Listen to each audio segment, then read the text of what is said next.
Bonjour à tous, j'ai le plaisir de vous accueillir pour une nouvelle vidéo du Sel de la Vie. Et aujourd'hui c'est une vidéo un petit peu particulière parce qu'elle est tournée sur le chemin de Saint-Jacques-de-Compostelle.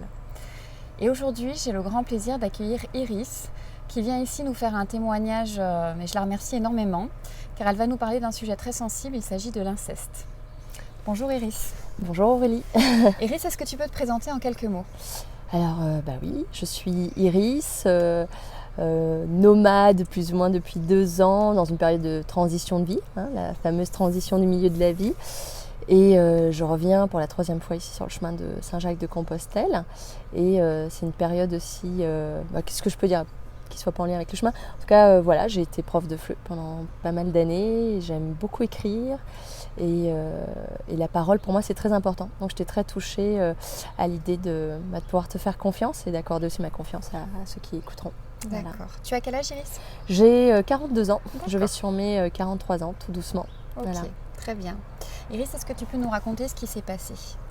Alors, ce que j'aimerais partager qui m'a beaucoup bouleversée surtout ces derniers temps. Donc moi j'ai toujours fait une grande introspection, j'ai fait une longue analyse pendant 10 ans et j'ai eu une enfance qui de l'extérieur me pouvait paraître quand même assez idéale. Je suis née à Pointe-Noire, d'ailleurs c'est drôle quand je vois des photos de mon enfance, en apparence, je vois qu'il y a quand même beaucoup d'amour et d'ailleurs dans des situations difficiles, il peut y avoir aussi beaucoup d'amour.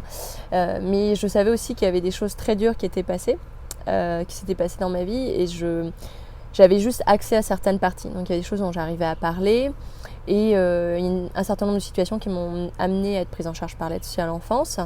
Mais j'étais quand même toujours dans le déni d'une partie de mon histoire. Et je voulais coûte que coûte préserver mes liens avec mes parents que j'aimais très très fort, même si je pense que, alors j'avais pas ces mots-là à l'époque, mais j'étais consciente que c'était des relations complexes et aujourd'hui on parle beaucoup de relations toxiques, etc. Mais j'arrivais pas, je focalisais beaucoup par exemple sur ce qui se passait avec ma maman, où tout était visible, c'était la partie visible de l'iceberg, c'est quelqu'un qui exposait beaucoup ses émotions et dont j'avais parfois très peur. Donc je pouvais nommer des choses la concernant. Et par rapport à mon père, c'était comme un espèce de flou. Je pense que je l'avais énormément idéalisé lui aussi.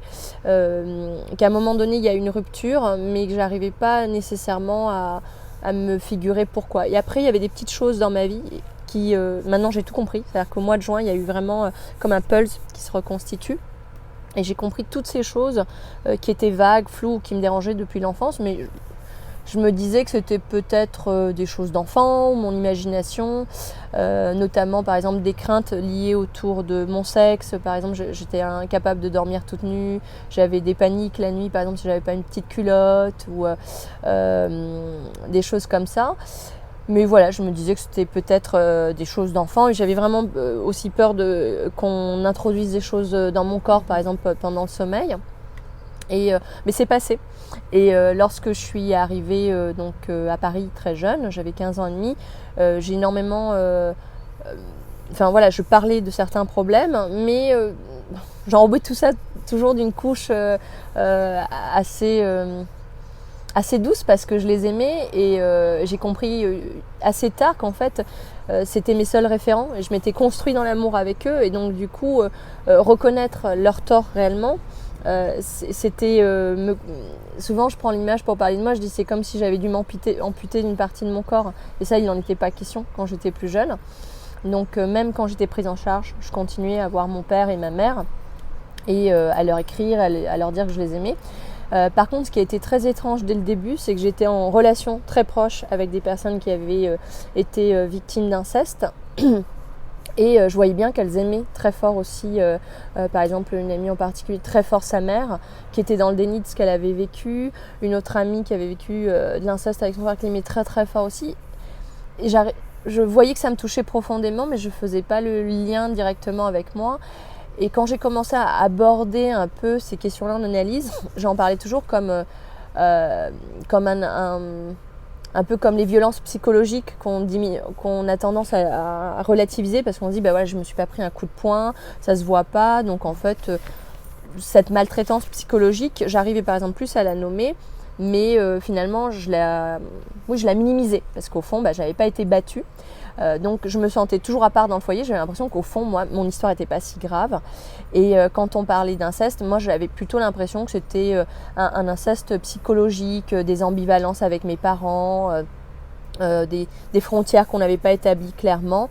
Mais à aucun moment donné, je me disais vraiment que j'avais pu être touchée. Et surtout pas, je ne pensais pas à mon père. Alors, je te coupe 5 minutes. Légalement, qu'est-ce qui t'a emmené dans le foyer? Alors, j'étais tellement dans un tel déni que j'ai juste prétendu, à 14 ans, j'ai fait une tentative de suicide. J'ai été hospitalisée une semaine. Mon père n'a pas prévenu ma mère du tout, donc elle n'a absolument pas su que j'étais... Ils étaient séparés? Ils étaient séparés. D'accord. Mais par exemple, maintenant, à 42 ans passés, je sais que je me dis, mais enfin, c'est impossible. Votre enfant est à l'hôpital, vous prévenez la mère, elle devrait être au courant de ce qui s'est passé. Aujourd'hui, je comprends, avec tout ce que j'ai vécu, que c'était pas dans son intérêt de prévenir ma mère, de lui dire que j'étais à l'hôpital pendant une semaine, d'être remis en cause dans sa paternité ou qu'il y ait des choses qui affleurent. Pareil, je comprends un peu mieux pourquoi il a passé toute la semaine devant le pédopsychiatre à pleurer. Et je comprenais pas. Je me disais juste, mon père est... Voilà, je sais même pas si j'utilisais le mot lâche dans ma tête, c'était pas clair. Et quand je suis arrivée à la prise en charge, c'était plutôt, je me disais, mes parents prennent pas soin de moi. Il y avait déjà eu un signalement qui avait été fait. J'étais quelques mois avec des amis de mon père qui avaient signalé le fait que mes parents s'occupaient pas de moi. Mais je me souviens, premier réflexe quand on est convoqué par l'assistante sociale, c'est de dire, mais tout va bien. Je voulais protéger mon père, je voulais protéger ma mère. Par contre, ça m'a mis la puce à l'oreille. Je me suis dit, on m'a signalé. Et là, je me suis mis à penser que je pouvais être émancipée. J'étais un petit bout de chou, j'avais 15 ans, oui, quelque chose comme ça. Donc c'est resté dans un coin de ma tête. Et quand je suis arrivée à Paris, je ne savais rien de l'aide sociale en France. Et là, je suis retournée voir une assistante sociale. Et pendant une semaine, cette assistante sociale, qui était hallucinante, mentait au lycée pour dire que j'étais dans un foyer. Elle mentait au foyer pour dire, je me souviens, j'étais en face d'elle quand elle passait les coups de téléphone pour dire que j'étais inscrite au lycée. Et au bout d'une semaine, le lycée a accepté mon inscription, le foyer m'a accepté et en fait la prise en charge a commencé ultérieurement en lien avec l'adresse fiscale de mon père. Mais je ne suis pas passée devant un juge des enfants par exemple. Et je n'ai pas eu encore accès à mon dossier de l'aide sur l'enfance, donc je ne sais pas ce qui s'est dit, si même mon père a été convoqué, c'est totalement tabou. Et en fait, mes parents ont toujours été dans le déni par rapport à ça. Ils m'ont toujours dit, non mais en fait, tu as eu une enfance superbe, si tu as été prise en charge par l'aide sur l'enfance, tu l'as voulu. Et pareil, donc moi j'avais cette espèce de culpabilité, j'avais l'impression d'être une mauvaise fille. Et qu'effectivement j'étais partie parce que je n'avais pas eu le courage de supporter le comportement de mes parents. Ma tentative de suicide, j'avais complètement écarté ça de mon esprit. Et pendant mes années d'analyse, comme je disais plus tôt, les maltraitants psychologiques ou la démission de mes parents ou l'inceste, c'était toujours un peu comme du côté de l'imaginaire ou de vieux souvenirs ou de choses très vagues. Et finalement, je parlais surtout de ma relation compliquée avec eux, mais comme si j'en avais une entière responsabilité. Et donc du coup je faisais écran et je pense que j'avais très peur d'aller plus loin. Et ce qui s'est passé, mon gros déclic à moi, et c'est ça que je voudrais partager aujourd'hui, j'avais entendu parler, donc ce qui est drôle, c'est quand même à 18 ans j'ai beaucoup parlé d'inceste à une période où j'avais les larmes qui montaient aux yeux, je sentais vraiment que ça m'ébranlait, mais toujours une certaine distance. Et en 2013 j'ai travaillé avec quelqu'un, un coach. Et dans le cadre d'une séance, j'ai eu des souvenirs qui sont remontés. Je savais que physiquement, il y avait... Alors j'ai toujours eu des problèmes au niveau de la zone génitale pendant très longtemps. Mais souvent on me disait, voilà, c'est comme ça. J'avais beau... par exemple, c'est drôle, en espagnol, mi cause, j'entendais mi causa, ma cause à moi. Donc il y avait quand même ce truc, mon corps me parlait, mais... Voilà, je comprenais pas. Et puis au niveau du ventre, il y avait toujours un souci dans cette zone-là. Et au niveau du rectum aussi, énormément. Mais je me fiais à la médecine traditionnelle que j'avais connue. Et j'avais l'impression, effectivement, que j'étais une nana qui avait ces problèmes-là. Et en 2013, j'ai vraiment compris qu'il y avait eu un abus au niveau du rectum. Et que c'était au niveau de la famille. Et très rapidement, pendant cette séance, ça a été clair pour moi que c'était mon père. Ça m'a... mais c'était pas entendable pour moi. Mais c'est 2013, c'est quand même il y a 7 ans. Mais je me disais, ça ne peut pas être possible. Ça ne peut pas être possible. Et en fait, pendant pas mal de temps, je me suis dit, je suis folle. Je dois délirer complètement. Et il y avait quand même cette petite voix en moi. Et c'est ça que... C'est aussi ce cadeau là, c'est de dire, mais cette voix en moi, elle peut pas... Je ne peux pas être mauvaise au point d'inventer une histoire pareille. Même si encore aujourd'hui, je suis encore étonnée. Je me dis, mais ça me semble tellement délirant. Et à partir de là, j'ai à peine osé en parler à quelques personnes et je ne me suis pas sentie forcément accueillie parce que ça a semblé tellement énorme et que j'avais tellement été toujours dans une dynamique de, même si je parlais de mes relations compliquées avec eux, de les protéger, de dire que je les aimais et je voulais toujours garder du lien avec eux. Et l'idée de ne plus avoir de lien avec mes parents ou que ma mère puisse ne pas me croire ou même de me dire quelles mesures légales je peux prendre, est-ce que je porte plainte, ça... D'ailleurs, ça me semble toujours quand même quelque chose d'assez insurmontable. Et à partir de là, de 2013, j'ai eu l'impression littéralement d'avoir une boîte noire dans ma tête que je traînais partout. Et en me disant, mais en fait, je sais. C'est ça qui était très paradoxal, de me dire, je sais qu'il s'est passé quelque chose. Je sais qu'on a abusé de moi. Et j'arrive pas, j'avais pas de détails. Puis alors du coup, ça me chiffonnait beaucoup. J'arrêtais pas de me dire, mais attends, mais ma première relation sexuelle, a priori, j'étais vierge. Du coup, en même temps, j'étais très angoissée de me dire que ça avait... En fait, c'était très étrange parce que ça m'a amené à penser à des choses très concrètes comme est-ce que ça s'est passé au niveau vaginal, est-ce qu'il y a eu une pénétration par un sexe, est-ce que c'était juste des doigts. J'arrivais pas, j'avais pas d'image et c'était très sordide. Et entre-temps, moi je gardais quand même des liens avec mes parents. J'ai fini par en parler avec ma mère je pense qu'elle m'a cru. Et ça a été aussi très terrible parce qu'elle m'a dit, mais je me suis toujours demandé si t'étais pas arrivé quelque chose. Et ça, enfin, qu'elle ait pu y penser, qu'elle ait pu avoir le doute et ne pas m'en parler. Et là, elle m'a dit, mais c'est peut-être quelqu'un d'autre, c'est peut-être pas ton père. Et je te parle de ça, mais moi, je les aime encore, mes parents. Et même si j'ai plus de lien en ce moment avec eux, et de penser que... de regarder ma mère, d'oser la regarder dans les yeux et de dire, bah oui, c'est lui. Et là, elle m'a dit des mots dont je me souviens toujours, elle me dit, bah il va falloir que tu ailles lui parler. Ça va être ta guerre du Vietnam à toi. Et j'ai trouvé ça hyper violent qu'elle me confronte tout de suite et qu'elle me dise bah... Et là elle m'a dit mais si tu veux je peux t'accompagner. Sauf que ma mère a toujours été très explosive. Donc en fait la manière dont elle m'a dit les choses, tout en me disant qu'elle avait pensé qu'il s'était passé quelque chose, mais en doutant, et très rapidement elle a fermé le truc. Il faut savoir que ma mère, la dernière fois que je l'ai vue, elle a encore sa photo de mariage avec mon père. Elle parle de lui, elle l'idéalise elle-même. Et je me suis pas sentie en confiance. Et surtout, j'avais l'impression qu'elle exigeait de moi que je donne des faits précis, que j'aille regarder mon père et que je lui dise « tu m'as fait ça à tel âge ». Or, moi, j'arrivais pas à avoir accès à toute cette dimension-là. Et j'avais beaucoup d'appréhension par rapport à ça. Et au mois de juin, ce que j'ai appréhendé et qui est arrivé... Et ce qui est drôle, c'est que je pense que je savais que ça allait arriver tôt ou tard. Et c'était pas au niveau intellectuel ou par rapport à des lectures que je peux avoir ou des conversations. J'en avais un peu parlé à certaines personnes, mais j'avais toujours l'impression que les gens me voyaient tellement pas comme quelqu'un qui avait pu être victime d'une telle chose. J'avais l'impression qu'on passait tout de suite à autre chose. Et au mois de juin, j'ai eu un soin dentaire. Qui est d'ailleurs vraiment en lien avec la famille aussi, je pense. Et cette dent s'est cassée en 2017, à un moment où je suis entrée en Europe et je ne l'ai pas dit à mes parents. Donc ils n'ont pas su que j'étais là. Je pense qu'il y a vraiment quelque chose qui s'est brisé en moi en termes de confiance et en confiance aux autres personnes. Et cette dent, à peu près au mois de mars, s'est rebrisée un petit peu, là où il y avait eu un soin. Et en fait, c'est comme si la vie m'avait dit, on a tenu le coup jusqu'ici, mais là, ça va plus être possible.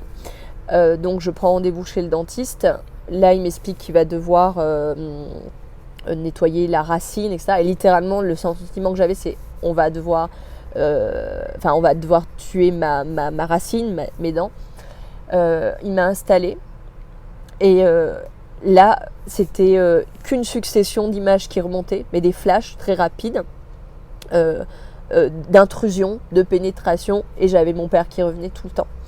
Et c'était terrible parce qu'en fait j'étais vraiment saisie, c'est-à-dire Et j'arrêtais pas de me dire, c'est pas possible, je suis folle, c'est absolument pas possible. Et comme c'était juste des petits flashs, j'étais encore plus paniquée parce que je me disais, et puis la séance avançait, je me disais, mais je peux pas imaginer ça. Et en même temps, je me disais, je suis folle. Et en même temps, ce type y allait comme un dentiste. Je sentais ce truc qui me pénétrait, que j'étais bloquée. Le monsieur a été d'ailleurs très surpris. Il a bien vu que j'étais en panique totale.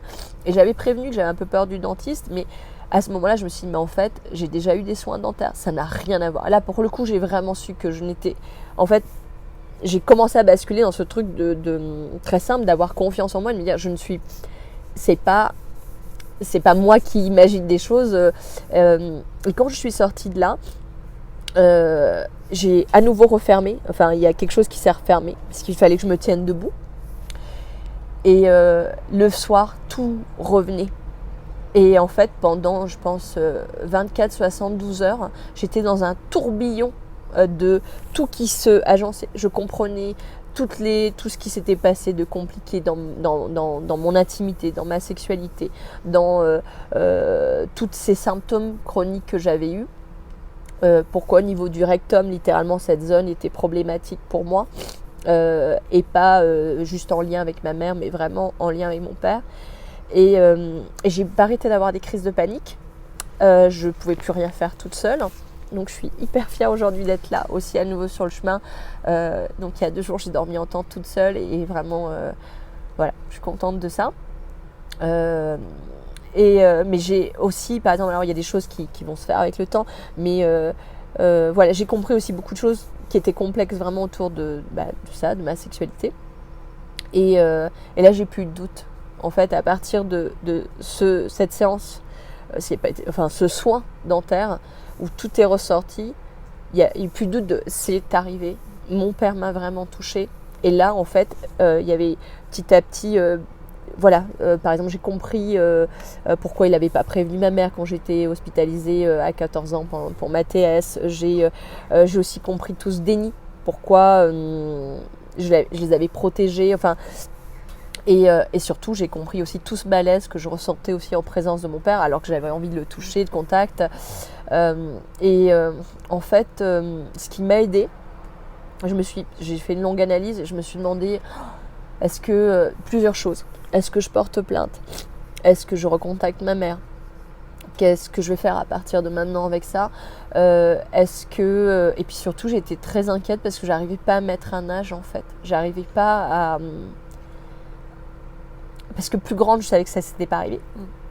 Je sais très bien, je sais dans mon corps qu'à 14 ans, il ne m'a pas touché, qu'à 13 ans, il ne m'a pas touché, qu'à 12 ans, il ne m'a pas touché. Et ça, l'idée d'être... En fait, ce qui est terrible, c'est que je ne peux pas penser à mon père comme un monstre, et ni à ma mère de cette manière-là. Et donc, du coup, ça me ramenait plus loin dans l'âge.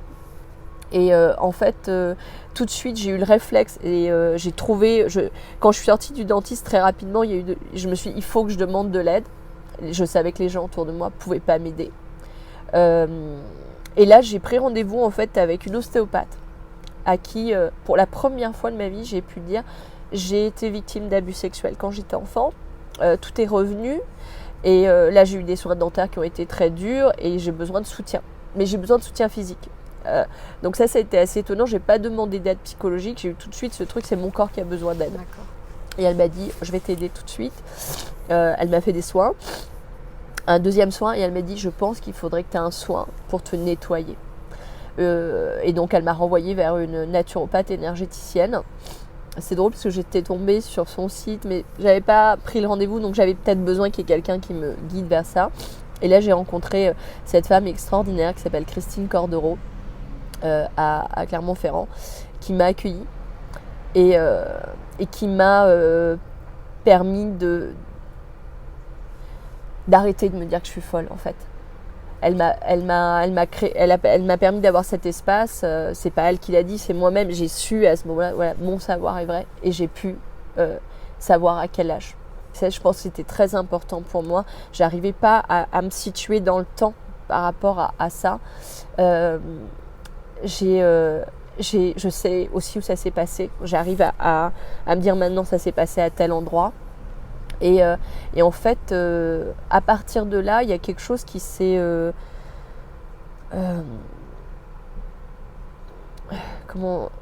comme posé en moi. Et en fait, avant que j'ai les réminiscences et ces souvenirs qui reviennent, j'avais décidé déjà de ne plus avoir des liens avec mes parents, avec qui j'ai eu des liens très très décousus ces 26 dernières années. Mais au mois d'avril, c'est comme si j'avais pu me dire avant, j'arrête tout lien avec eux, et que ça avait laissé l'espace pour finalement écouter ce que mon corps avait à me dire de cet abus, de ces attouchements, de l'âge que j'avais. Je ne sais pas pourquoi, mais je pense que cette histoire d'âge était importante pour moi. Tu avais quel âge? J'avais 7 ans. D'accord. C'est au moment où ma mère m'a confiée à mon père. Et voilà, donc quand ma mère m'a confiée à mon père, on a été dans la maison familiale de mon père et on était dans la même chambre. Et en fait, j'ai compris aussi pourquoi. C'était quelque chose qui m'intriguait depuis, qui m'a toujours intriguée parce que j'ai quand même une très bonne mémoire et je parle facilement de moi, j'aime partager, c'est vraiment quelque chose d'important. Mais j'avais toujours l'impression d'avoir des zones totalement blanches. Mais pareil, je me disais, en fait, j'arrêtais pas de dire, mais tout le monde a... mais c'était très intriguant pour moi, par exemple, pourquoi il y avait tant de choses dont je ne me souvenais pas en lien avec mes parents, mais surtout avec mon père. Avec ma mère, c'était très très clair. Que ça soit difficile ou pas, la mémoire en lien avec ma mère était, j'ai envie de dire, oui, évidente quelque part. Quand ma mère piquait une crise ou quand ma mère n'allait pas bien, et j'avais focalisé là-dessus. Je ne voyais que ça. Et de mon père, je me disais juste, c'est une autruche, ou il est lâche, mais je ne voyais pas du tout... Et en fait, je me suis demandé beaucoup, est-ce que j'allais en parler ou pas? Est-ce que je recontactais mes parents? Dernièrement, j'ai lu un livre qui m'a touchée, une histoire très différente, pas une histoire d'inceste, mais un livre de Sandrine Rousseau qui s'appelle « Parler », où elle évoque l'importance de parler de ce qu'on a vécu, que ce soit de l'harcèlement sexuel ou autre. Et en fait, ça m'a beaucoup questionnée. Et j'ai repensé à mon amie Sarah qui s'est suicidée quand on avait 21 ans. Qui s'est suicidée parce que sa mère n'a pas reconnu qu'elle avait été victime d'inceste. Mais surtout, je pense aux enfants. Moi, maintenant, peut-être la seule chose qui m'attriste énormément, c'est de me demander est-ce qu'il a pu toucher d'autres enfants ? Tu as des frères et sœurs ? Non, mais je sais qu'il a été avec les petits-enfants de sa femme actuelle. Donc, et comme je sais à quel point aujourd'hui, on peut, pour préserver nos liens familiaux, nos liens d'amour, même quand ils sont terribles. Et je le sais parce qu'en même temps, aujourd'hui, encore à 42 ans, j'ai un chic pour garder des liens avec des gens, même quand c'est pas joyeux, même quand c'est pas sain, parce que j'ai cette espèce de volonté. Peut-être que c'est d'ailleurs indirectement un cadeau qu'ils m'ont fait, mais je veux aimer les gens à tout prix. Et mais aujourd'hui, ce que j'ai appris, c'est on peut les aimer, mais il y a un moment donné, il faut se préserver, vraiment. Donc, au moment où je te parle, je me suis demandé, par exemple, à un moment donné, pendant le confinement, je me suis dit, mais s'il leur arrive quelque chose, est-ce que ça sera OK pour toi ? Et pour la première fois de ma vie, je me suis dit oui. Si je ne revois plus de ma vie, mon père ou ma mère, ou s'ils meurent aujourd'hui, je serais... Je sais qu'il pourrait y avoir quelqu'un qui me dit, mais tu sais pas, mais je sens dans mon corps que je serais d'accord avec ça. Parce qu'aujourd'hui, même avec une jambe en moins, j'ai quand même cette impression d'être amputée, de ne pas pouvoir être en lien avec eux, mais il vaut mieux ça que d'être face à quelqu'un, d'être face à ces personnes qui ont toujours refusé d'entendre ce que j'avais vécu, ma souffrance. Je me souviens d'un jour, par exemple, ma mère qui me dit « Oui, mais ta tentative de suicide, c'était juste pour te faire remarquer » quand elle l'a su. Ou j'ai avorté, j'avais 18 ans. Pareil, il y a eu « Non, mais c'était pas grand-chose. Hein. L'aide sociale à l'enfance, c'est toi qui l'as voulu. Tu as toujours tout eu. » J'ai tellement tout le temps entendu ça, et aujourd'hui je me dis mais évidemment qu'ils disaient ces choses-là pour pas qu'on puisse aborder tous les autres sujets. Donc ton papa, tu lui as jamais parlé de ça ? Non, j'ai jamais parlé de ça, j'en ai juste parlé à ma mère. Et finalement, quelles ressources tu as utilisées pour faire face à tout ça ? Moi, ce qui m'a vraiment aidée, c'est d'aller rencontrer cette naturopathe énergéticienne, de pouvoir... en fait, vraiment, à chaque fois, l'image qui me vient, c'est vraiment l'image d'un puzzle, d'un Rubik's Cube. D'un seul coup, toutes les facettes sont alignées. D'avoir eu conscience à quel point mon corps avait besoin d'être accueilli, donc avec l'ostéopathe, avec cette naturopathe énergéticienne. Et surtout, je crois que je l'ai dit plus tôt quand je me suis présentée, j'aime énormément écrire. J'ai beaucoup écrit, mais surtout pour répondre à une question qui était importante pour moi, c'était est-ce que je retournais voir un psy pour me faire accompagner, pour parler de l'inceste que j'ai vécu, des parties qui sont revenues à ma mémoire et celles qui restent encore un peu dans le flou. Et ce qui a été très beau, en écrivant, et je pense que depuis 2 ans, je suis en train de découvrir ça, je me suis dit, mais en fait, j'ai toutes les ressources en moi. En fait, j'ai presque envie de te dire que ma ressource, c'est moi-même. C'est ça. Je crois que ma principale ressource, c'est d'avoir pris conscience à quel point mon corps est fort, à quel point je me suis protégée de la manière que je pouvais. C'est pas la plus idéale, mais à la différence justement de cette amie qui s'est donné la mort, moi même si j'ai souvent eu des tentations de refaire un acte où j'ai fait des choses qui m'ont mis en danger, par exemple. J'ai souvent fait des choses où j'étais à la limite du danger.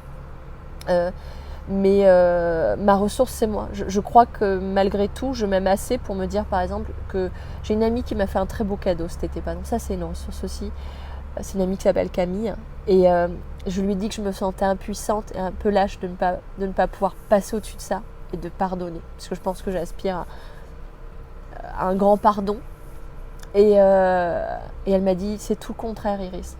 Tu es plus forte que jamais. Parce qu'à partir de maintenant, tu vas te protéger de ces personnes-là et ne pas avoir de relation avec eux, quels que soient tes sentiments, c'est une manière de te protéger. Donc oui, ma principale ressource, c'est moi, et c'est en même temps de savoir, quand c'est le temps, aller solliciter de l'aide, et pas nécessairement d'amis, mais de personnes comme cette femme qui a su me faire...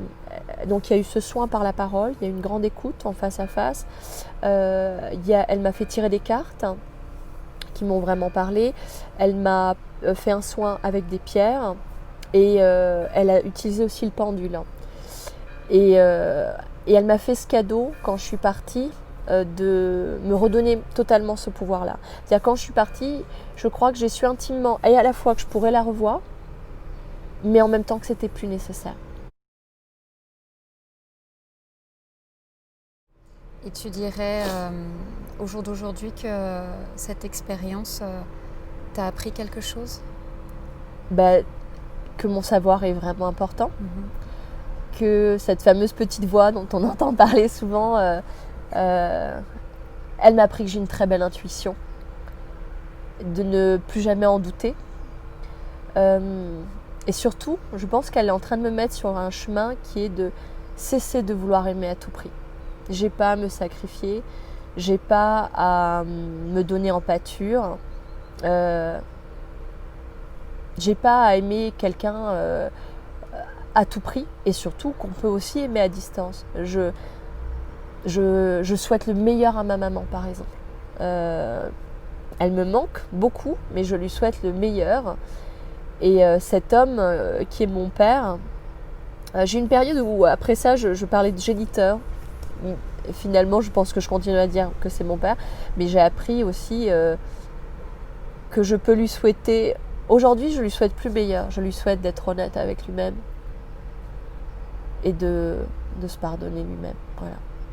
Je me dis que c'est plus mon travail à moi. Mais oui, c'est un beau cadeau. Merci beaucoup, Iris, pour ton témoignage extrêmement touchant. Merci à toi. J'espère que cet épisode vous aura plu. Je suppose que comme moi, vous êtes beaucoup dans l'émotion. N'hésitez pas à liker la vidéo et à vous abonner à la chaîne YouTube Détente et Sérénité. Vous pouvez aussi me retrouver sur Détente et Sérénité avec Aurélie sur Instagram et Facebook. À bientôt.